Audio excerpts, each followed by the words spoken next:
A 21-year-old student drank 7 energy drinks in 3 hours to help him study for an exam, but it didn't go as expected. It did something very awful to him. It's the night before the big exam, and JP is on edge. His anatomy exam is scheduled for 8 a.m. the next morning, but he knows he hasn't prepared nearly enough. JP had pulled all-nighters before, but this time felt different. His eyelids were already heavy, and the thought of staying awake for the next 10 hours seemed impossible. That's when his eyes landed on the pack of energy drinks on his mini fridge. Earlier that week, JP had bought a dozen cans during a convenience store sale. He had never been a big fan of energy drinks, but the bright packaging and promise of enhanced mental performance seemed perfect for situations like this. Besides, everyone he knew drank them during exam season. What could go wrong? At 9:15 p.m., JP reaches for his first can, cracks it open, and chugs it.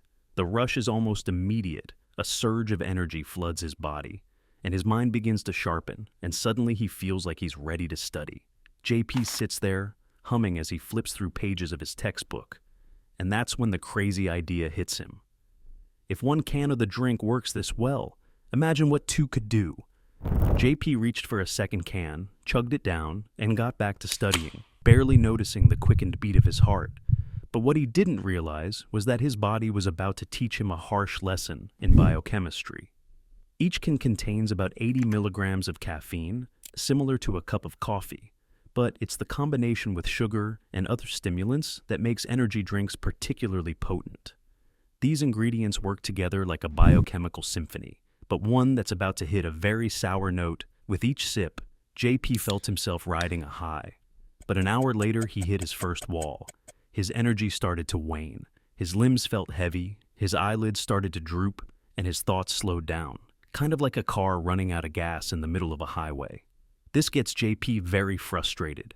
He thought he'd found a shortcut to peak performance, but now the effects are wearing off just as quickly as they came.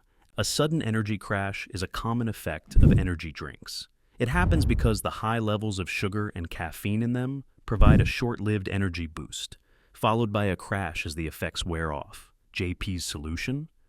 Another energy drink. He grabbed a third can, confident it would pull him back to that sharp, clear-headed state he craved. He noticed his hands were slightly shaky, but he dismissed it as exam anxiety. Within minutes, he felt that familiar surge of energy again. But this time, something was different. His heart was pounding harder and faster than before, but he told himself it was just the motivation kicking in. By 10:45 p.m., JP had consumed 3 energy drinks in less than 2 hours, but he'd only covered a quarter of his study material. His heart was now pounding like a drum solo, but he was too focused on his books to notice the warning signs his body was sending. JP was hooked on the ritual, the cold, carbonated taste of each drink, the burst of energy that followed. His body was silently preparing to demonstrate why consuming multiple energy drinks in a short period isn't just unwise, but potentially lethal. The pages of JP's textbook begin to blur again. His initial rush of mental clarity is replaced by a strange, jittery sensation. Each heartbeat felt stronger than the last, but JP reached for his 4th can anyway, then his 5th. By midnight, 5 empty cans littered his desk. JP's hands were trembling so badly that his handwriting had become almost illegible. He started to feel a strange tightness in his chest. His breathing came in quick, shallow bursts, and his heart felt like it was skipping beats. JP was experiencing tachycardia, but he didn't know this. All he knew was that something didn't feel right. Here's what's actually happening inside JP's body. The massive doses of caffeine are forcing his heart to work overtime. The caffeine is also triggering his body to release stress hormones, flooding his system with adrenaline. It's like having multiple fire alarms going off inside his body, all at once. To fire up his focus again, JP cracked open his 6th can and chugged it down. But this time, his body fought back harder. His thoughts began to race so fast that he couldn't focus on a single sentence. His stomach started to cramp violently, and his chest burns became even more intense. Every few minutes, his vision blurred, then sharpened, then blurred again.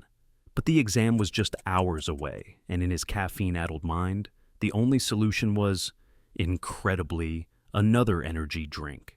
So JP grabs the 7th can and chugs it down, and within minutes of finishing it, He feels a burning sensation spreading from his stomach up to his throat. The room starts spinning, and waves of nausea hit him like a tsunami. He tries to stand, but his legs shake so badly he has to grab his desk for support. In just 3 hours, JP had consumed about 350 grams of sugar. That's equivalent to 88 sugar cubes, or the sugar content of 14 chocolate bars.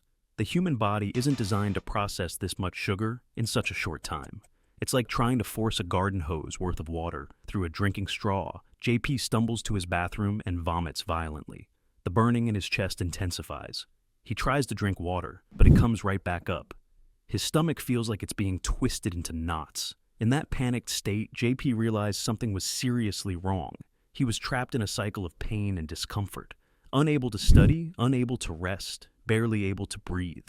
The smart move would be to call for help immediately, but embarrassment and denial don't let him. He thinks if he can just ride this out, he'll be fine by morning.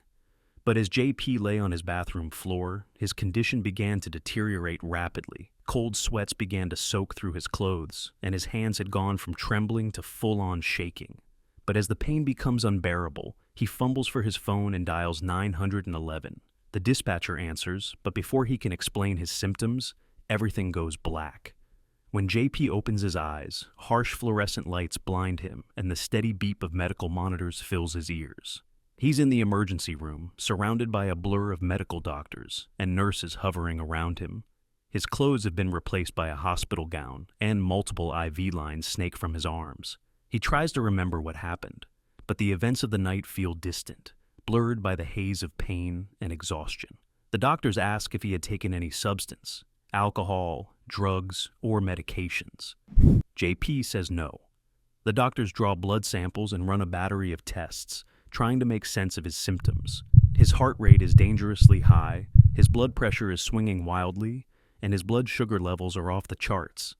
JP's initial blood tests reveal a blood sugar level of over 300 mg/dL, nearly 3 times the normal range. This means JP is experiencing hyperglycemia, a condition where blood sugar levels become dangerously high. The medical team initially suspects diabetes, but something doesn't add up. JP has no history of blood sugar problems, and his previous medical records are clean. They check for signs of drug abuse and run tests for infection, but each test comes back negative. The doctors are puzzled. They check for dehydration, but he shows no signs of it. They run through a list of possibilities: diabetes, steroid abuse, and even pregnancy, each theory ruled out one by one. Meanwhile, JP's condition continued to worsen. His abdominal pain was severe, and the high levels of sugar in his blood suggested that something might be wrong with his pancreas. The pancreas is responsible for releasing insulin, a hormone that helps regulate blood sugar levels by breaking down glucose and absorbing it into the cells.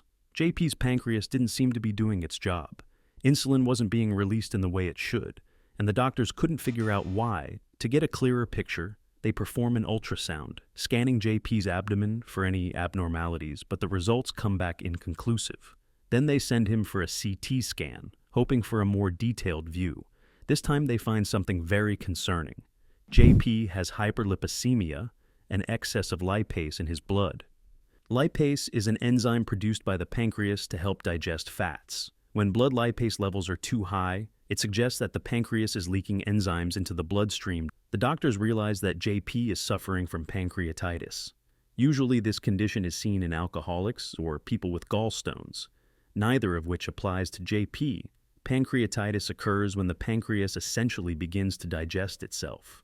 The lipase in his blood, meant to break down dietary fats, was now breaking down the fatty tissue of his pancreas. This self-digestion was what was causing JP's intense abdominal pain, nausea, and his inability to keep down food or water. The medical team immediately starts JP on intravenous fluids to rehydrate him and administer painkillers to ease his discomfort. But despite their efforts, his condition remained critical. His pancreas was severely inflamed, and the doctors knew that if the inflammation spread, it could lead to a cascade of organ failures. So, to minimize further damage, they kept him nil by mouth, meaning no foods or drinks, to give his pancreas a chance to rest. For the next 48 hours, JP's condition seemed to be improving. His vital signs were stabilizing, and his pain subsiding. But then, Without warning, things grew worse. His heart rate began to spike, his blood pressure dropped dangerously low, and his breathing became rapid and shallow. A new CT scan reveals JP's pancreas isn't just inflamed anymore. It's now infected, and the infection is spreading. His liver and kidneys begin to fail, pushing his body into septic shock, a life-threatening condition triggered by overwhelming infection. Normally, when bacteria or other germs enter the bloodstream, the immune system triggers a response to fight it off. But in severe cases, this immune response can become excessive. The body's inflammatory response can cause blood vessels to dilate, and as a result, reduce blood flow to vital organs like the kidneys and liver, causing them to malfunction. As JP's body struggled to battle the infection and maintain enough oxygen supply to his brain, he began to drift in and out of consciousness. At this point, he realized that if he didn't tell the doctors the truth, he might not survive. So he confessed about the 7 energy drinks he'd consumed. With this information, the medical team adjusts JP's treatment. They start him on specific medications to combat the effects of caffeine toxicity while continuing to treat the pancreatitis infection. They also administer medications to maintain his blood pressure and antibiotics to fight the infection, then place him under continuous monitoring to track recovery of his vital organs.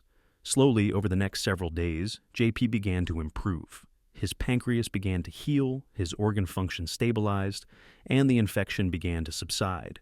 JP went on to spend 2 weeks in the hospital, missing not just his anatomy exam, but several others as well. Energy drinks aren't inherently dangerous when consumed in moderation. Taking one over a day might give you a boost, but chugging multiple cans in a short period can overwhelm your body's ability to process their ingredients. Drink responsibly, friends, and stay healthy.